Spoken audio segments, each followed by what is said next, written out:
The US had to know that this was coming. After sending warships toward Venezuela, the US had to expect that there would be some kind of response from the country. What that response would always be the question. Now we know. Venezuela prepares for war as President Nicolás Maduro has issued a threat toward US forces and the country's President Donald Trump. He won't take what's happening lying down, but what on earth is actually going to happen as tensions rise between the US and Venezuela?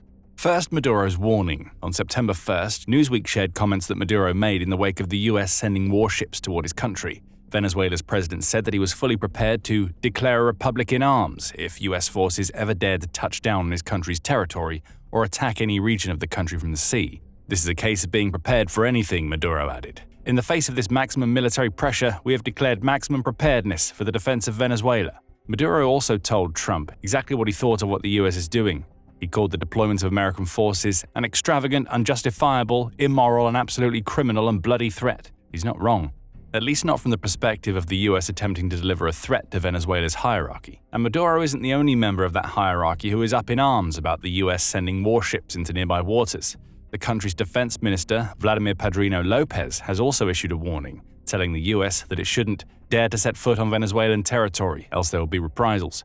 Lopez added that any such action by the US would be considered an aggression against all of Latin America and the Caribbean, the Global Times reported on August 22nd. The message is clear: Venezuela is ready for a fight, and if Lopez's comments are anything to go by, it's already trying to create an us versus them mentality in Latin America. This isn't just a threat to Venezuela, he appears to be saying. If Latin America and the Caribbean as collectives allow the US to get away with this today, who knows what it could be capable of doing tomorrow? But so far, this is all just words. It's one thing to claim that you're ready to put your country on a defensive footing. It's quite another to actually do it. However, in this particular instance, it looks like Maduro is ready to put his money where his mouth is. On August 27th, just days before he made his comments, CBS News reported that Venezuela had dispatched its own warships, along with drones, to patrol its coastline in response to the US dispatching a naval force to do the same. On top of that, the last week of August saw Maduro deploy 15,000 soldiers to the border Venezuela shares with Colombia. On the surface, that doesn't seem to have anything to do with the US. It's only when you discover that those troops are being sent to the border to tackle drug trafficking and the connection becomes clear. The flow of drugs from Venezuela into the US is part of the reason this entire situation is ignited in the first place, meaning Maduro's move may have been an attempt to placate Trump before everything went south. We'll get back to the drug issue in a moment. Returning to Maduro's naval and drone deployment, military commentator Preston Stewart made some interesting points about what this deployment actually looks like. He mentions the 15,000 troops in passing, but most of his focus is on the drones Venezuela is using. These drones present more of a threat than you may realize, and it's because Venezuela has ties to some very dangerous countries. Stewart discusses the mentions Lopez made of these drones, stating, "And something we have to keep in mind when he says that it's not the short-range quadcopter-type drones, although Venezuela likely utilize those as well, but the longer-range munitions. What munitions are those? Iranian Shahids, or at least Shahid-style drone. There are close ties between Venezuela, or the Venezuelan regime right now under Maduro, and Iran, Russia, even China," Stewart highlights. Those ties change everything. Venezuela having access to Shahid-type drones means that its coastal deployment is more than just a limp response to a far stronger US naval force. These types of drones have the range needed to target US warships, even those sailing in international waters far off Venezuela's direct coast. There is a legitimate risk to US forces in play here. And that brings us to how the US and Venezuela even got here in the first place. We mentioned earlier that Maduro's comments came in the wake of the US choosing to deploy several naval assets to the waters near Venezuela. This deployment isn't a small force. It's certainly not just one ship sailing near the coast presenting a weak threat to Venezuela. Stewart quotes Maduro as claiming that what Venezuela is now experiencing is the greatest threat that has been seen on our continent in the last 100 years. According to Venezuela's president, the US has sent 8 warships loaded with a combined total of 1,200 missiles, along with a submarine, into the waters around Venezuela. That may be an overestimate, Stewart says. However, it's difficult to see what he means given that we know that Maduro is right on the money when it comes to the number of ships and submarines that the US has deployed. Newsweek provides the details, reporting that the US has indeed sent a small fleet of warships. Among them is the USS Newport News, which is a fast-attack submarine that runs on nuclear power. This is likely the sub that Maduro refers to in his claims. Above the waves, the US force includes a guided missile cruiser named the USS Lake Erie, a trio of Arleigh Burke-class destroyers, the USS Sampson, the USS Gravely, and the USS Jason Dunham, and a littoral combat ship named the USS Minneapolis St. Paul. Oh, and the US wants to create the impression that it's prepared to launch a land assault. That's why it's also sent the USS Iwo Jima, USS Fort Lauderdale, and USS San Antonio, all of which are amphibious assault ships. These ships are used specifically to carry out landing operations. Perhaps the overestimation lies in the number of missiles Maduro claims. Stewart says the real number is far lower than 1,200. He says the US has sent 4 guided missile destroyers, each capable of carrying 32 Tomahawk land attack missiles, along with a submarine that has 12 missiles. That creates a total of about 140, not 1,200, though it is still a distinct attacking threat. Even worse for Venezuela, this many ships means a lot of US military personnel are sailing off the country's coast. That accounts for roughly 4,500 personnel, including over 2,000 Marines, to waters near Venezuela in an attempt to target drug cartels, Newsweek said on September 1st. There's also a possibility that the US deployment could grow larger. Newsweek says that the Associated Press reports that 3 amphibious assault ships will enter the region at some point during this week. It isn't clear if this refers to the 3 vessels Newsweek says are already there, or another 3 en route to join them. Regardless, this is a sizable force, and one that appears to have been created with the express purpose of presenting several threats to Venezuela. The US seems to want Maduro to know that it can attack from the sea using Tomahawks, or on land by sending Marines to assault via their amphibious boats.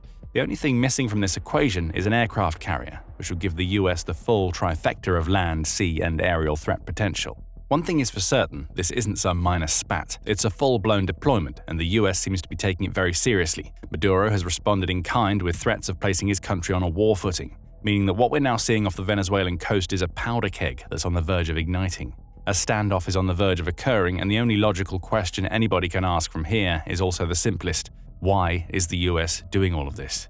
As simple as the question is, the answer is multifaceted and fairly complicated. The first thing to understand is that the US and Venezuela's leaders haven't seen eye to eye for years, to the point where the US has placed a bounty on Maduro's head. Maduro is a wanted man under the US Department of State's or DOS's narcotics reward program. He currently has a $15 million price tag on his head. The DOS points out that Maduro became president following the death of former Venezuelan leader Hugo Chavez, and he later won a presidential election in 2018 to make the position official. There's an element of sarcasm to the word "won" here, as there is enough contention surrounding the election that the US, along with 50 other countries, has refused to recognize Maduro as Venezuela's head of state. To these countries, Maduro is a president in his mind only. Things haven't gotten any better for the relationship between the US and Maduro since 2018. In August 2024, Maduro again supposedly won a presidential election, granting him his 3rd term in office. And once again, the US refused to recognize the legitimacy of that election. It was joined by 10 Latin American countries, The Guardian reported at the time, with those countries joining the US in calling for an impartial and independent audit of the vote that placed Maduro in power. There's also concern about what Maduro did in the immediate aftermath of the election, as activists claim that he detained thousands of people and killed more than 20 others who had opposed him in the past. Chile's President Gabriel Boric summed up the sentiment in a post-election statement. "We are dealing with a dictatorship that falsifies elections," Boric said. To some, this would be reason enough for what's happening off the Venezuelan coast in September 2025. However, the US opinion of Maduro is nothing new. It's been well over a decade since he first came to power, and this is the first time that the US has deployed its military in such a way to stand against Venezuela. Something else is going on. And if you are paying attention to what we said about the bounty on Maduro's head earlier, you'll know exactly why the US is claiming that its warship deployment is necessary: drugs. According to the recently appointed US Naval Chief of Operations, Admiral Daryl Caudle, the US ships heading into South American waters are being deployed to support Venezuelan operations and missions that involve drug cartels operating in the country. That statement is broad enough to cover just about anything that the US decides to do with these ships, and that's by design. Caudle added that the military's goals with this deployment are classified, PBS reported on August 29th. The same outlet quotes the White House Press Secretary Caroline Leavitt as also claiming that drugs are the reason why there are US warships off the Venezuelan coast. She told reporters that the president is prepared to use every element of American power to stop drugs flooding into our country and to bring those responsible to justice.